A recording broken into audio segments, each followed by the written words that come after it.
Amiche e amici sportivi, buon pomeriggio. Mercoledì 25 maggio siamo in diretta dallo stadio Pio XII di Albano Laziale. Un saluto caloroso da Adriano Berruti, Emanuele Torres. Ancora una volta in finale dopo l'edizione 2019 si sfidano gli Amaranto Oro della Romulea, i Blaugrana della Vigor Preconti dopo i 2 anni di stop a causa pandemia, quindi si torna a giocare una finale. Andiamo subito a vedere le scelte dei due mister. Partiamo da quella di Andrea Rubenni. La Romulea si schiera con quello che dovrebbe essere di partenza un 3-5-2 con Mancini tra i pali, difesa 3 con Facenna, Corradini e De Petris a centrocampo, da destra a sinistra Gasbarra, D'Andrea, Capitan Bonesi, Mascia e Rombolà, e davanti la coppia Dubesse e Bizzoni. Passiamo invece ai Blaugrana della Vigor Preconti di Andrea Perzia con quello che in partenza dovrebbe essere un 4-2-3-1 con Francesco Corriere tra i pali, classe 2006, più giovane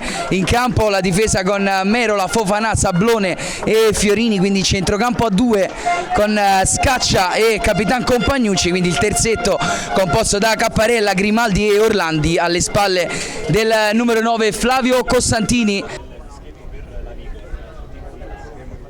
Compagnucci, pallone verso la porta, Mancini smanaccia con i pugni, poi prova a riproporre la palla dentro, ancora la Vigor. Saliti ovviamente tutti i componenti della linea difensiva della Vigor, il pallone che arriva sul secondo palo, l'intervento di De Petris recupera.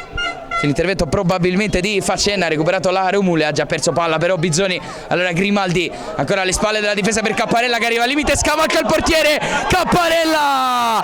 Il vantaggio della Vigor Preconti all'improvviso sul lancio verticale di Grimaldi che aveva recuperato il pallone a centrocampo, è scappato alle spalle della difesa Capparella e poi il tocco dolce con il destro per evitare l'uscita di Mancini, e quindi in vantaggio la Vigor Preconti nella finale con la Romulea. Può puntare da quella parte Mustafa Fofana, anzi Bizzoni che è riuscito ad andare via in un primo momento a Fofana, poi Dubesse al limite cerca uno scarico, trova Mascia, non gli concede la conclusione Compagnucci, Mascia prova ancora a defilarsi sulla destra, prova la conclusione, la prima dopo il vantaggio della Vigor Preconti. È arrivata almeno la reazione della Romulea, anche se il tiro di Mascia è stato debole e facile per la presa di Francesco Corriere. Per Fiorini, quindi lo scatto di Capparella alle spalle di Corradini.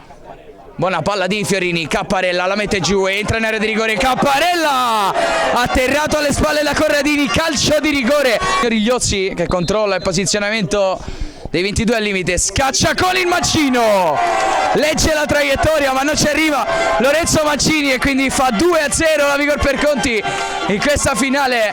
Grimaldi, Fofana prova ad andare via da solo a destra, Facenna alle spalle di Rombolà, copre bene, poi perde però subito il contrasto con Fofana. Compagnucci al limite, quasi ostruito dalla posizione di Igliozzi che chiede scusa, quindi Costantini. Orlandi non si è chiuso il triangolo, può comunque gestire Compagnucci. Capparella, perfetto il controllo al limite, Capparella, vediamo se cerca il destro e calcia, deviazione, e poi Mancini riesce a evitare l'angolo ma lascia lì il pallone per il 3-0 siglato da Andrea Merola. Qui ingenuità clamorosa di Lorenzo Mancini che regala il 3-0 alla Vigor Preconti, ha segnato con la maglia numero 2 Andrea Merola. Se avrà bisogno di un cambio mister Perzia, intanto il pallone che viene fatto spiovere in area di rigore con molta sicurezza. Bonesi si gira e prova il cross, sbaglia la misura del suggerimento quel capitano Amaranto Oro. Petris, ma anche Bonesi. D'Andrea riesce a far spiovere all'interno dell'area, buona la presa aerea di Francesco Corriere. Il numero 11 si presenta sulla tre quarti, calcia con il mancino, il numero 11 Blaugrana si frena, però il contropiede, pallone dentro per Sablone, posizione regolare, Sablone si divora il gol del KO. Sablone della prima frazione in cui poi la Vigor ha preso il sopravvento. Finisce qui il triplice fischio del signor Federico Igliozzi che dà il via alla festa dei Blaugrana, alla festa della Vigor Preconti. Stava faticando da qualche minuto Andrea Perzia a mantenere la calma dei componenti della panchina che possono festeggiare adesso. Vince quindi il campionato d'Elite Under 19 la Vigor Preconti di Andrea Perzia. Pronto Compagnucci, la prende adesso in mano La Coppa è pronta ad alzarla, che ovviamente le foto, i video di rito dei festeggiamenti dei Blaugrana che tornano a laurearsi campioni del campionato Under 19. Avevano perso l'ultima finale proprio contro la Romulea 3 anni fa per 1-0, si prendono quindi la loro rivincita e con un secco 3-0 battono gli Amarantoro. Adesso la Coppa che ovviamente viene passata tra tutti i compagni di squadra e partirà una festa che non finirà certo adesso dei Blaugrana di Mister Persia.